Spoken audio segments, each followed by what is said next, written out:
So I was actually pretty nervous about the juice bar. We have a 40,000 square foot facility. As you know, you've seen it, and it's pretty intimidating, but that was the easy part for us. The juice is where we were nervous, and I reached out to Andrew probably a year ago, and I was on the fence as well, and I said, it's a lot of stuff to know, a lot of training. What am I going to do? How am I going to learn it?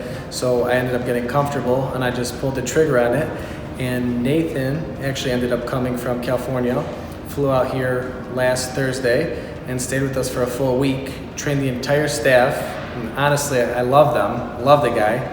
I couldn't have asked for a better person to be with. And if you guys are on the fence, I promise you could reach out to me. My email address is nick@alexis101.com. Feel free to call me. I'll tell you everything you need to know. But he's leaving right now, and I am confident that when he leaves tomorrow morning, my staff will be able to sell juice and keep going.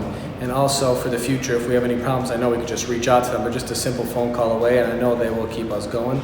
And I promise I will vouch for these guys. We have a very successful business, and if we can do it, anyone can, because we've never even done it before, and I'm planning on using them again for the next one.